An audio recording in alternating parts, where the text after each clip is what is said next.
Hello and welcome to TXM TV. I'm Anthony Clyne, and today we're going to be talking about ramping up quickly and the power of staging your parts and feeding the production line, and the theory of constraints and how that works to help the production line and the thinking, and then the leadership requirements and the leader standard work for helping your people routinely to ensure that the production is maintained. So the first topic is about the power of staging and feeding the production cell. So the idea is that walking is waste, and walking around and searching for parts is waste. So you want the people that are making the product to stay at the production cell where they're actively making product and not having to leave the line. And one of the best ways to do that is to simply have all their next job or their next parts right there when they need it, so they can start on it in the shortest possible time after finishing the previous job. So to do that, depending on the complexity of the product, they just need everything there.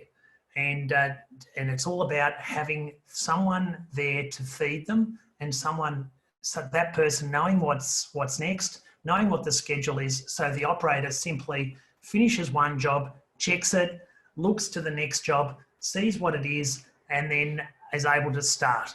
The actions that we often see in factories is the operator will firstly have to sign off a job sheet and then look at what it is that their next job is off the schedule. And so they're reading through a line, and this is waste. You really don't want the operator looking up what to make. You simply want someone else have done that and then flow through. And at every process, there should be a flow from that point all the way through to dispatch. So that's about lining up kits and minimising the delay on the operator, have everything there. And the thinking is that the operator is like a surgeon. So think of a medical operation, and the surgeon is there and they've got everything worked out. They've got a lot of planning and preparation. They've got a team of people, which is about the layout and having everything there. But the surgeon stands there and they operate and they add value to that patient or the customer of the part in this case, and then it goes out. So that's the first thing. The second thing is to have the thinking of the theory of constraints. So the most important process to focus on is the constraint process. The constraint process is defined, and this thinking is by Elijah Goldratt in the book, The Goal. And the theory of constraints focuses on the slowest process.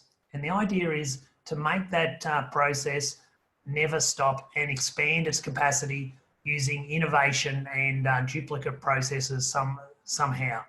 So the thinking is the tactics are to have inventory buffers before the process. So that is to make sure that process never stops waiting on parts to add value to. So always have a buffer of inventory there and monitor that buffer to ensure it doesn't slowly erode down to zero. On the other side of the process, the tactic is to have what we call a space buffer. That is to make sure that to keep this process going, should the process downstream stop, have a defined space or maximum that this process can keep going. And when that finally fills up, only then does it stop. So not straight away, and also not infinitely by taking all that stock and putting it in a warehouse somewhere. That's a little bit contrary, because it will hide the fact that machine was down and the impact it had. So the other tactic is to expand the volume of the constrained process. So that is either by running it for as many shifts or as a greater amount of time, which will include shift patterns, running it through meal breaks, not letting it stop at all. The other way is to use duplicate machines. So there might be an old machine that can provide that same output at a much slower rate, often at a far less effective or efficient rate, but look at getting that going and expand your capacity. And that way the overall capacity of the business will increase. So that's the second tactic. The third tactic is, how do we make all of this work? And the leadership standard work is a process for doing this. So what the leaders do, They need to walk around and check in with every operator every hour.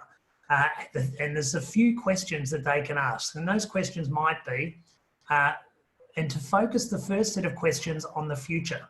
So historically, when I've been taught this by my sensei and my teachers, they always look at the past and then identify a problem and look at the future.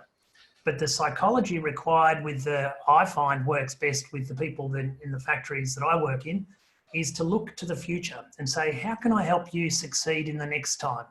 And then go back and analyse the past.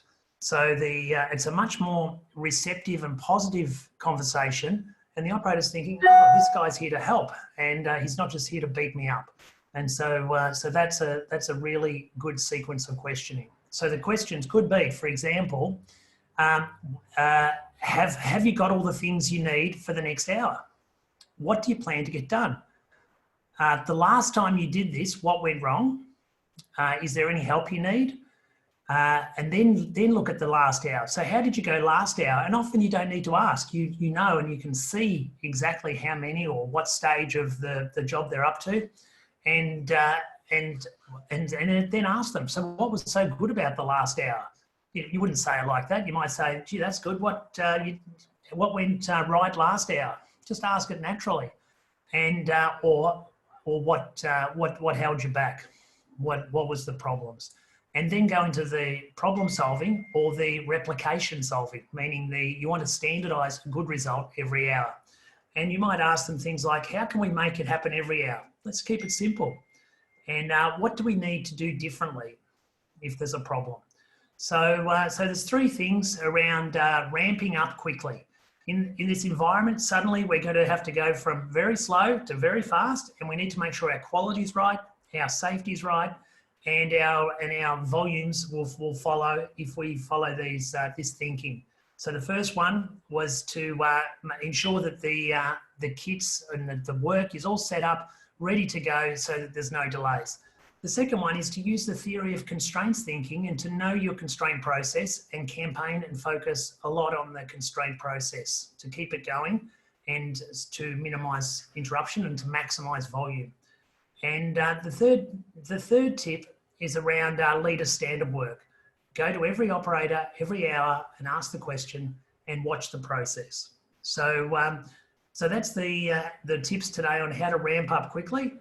And tomorrow we have family Kamishibai. So we've got a special guest joining us to demonstrate how he is working his T-card board at home to do routine tasks.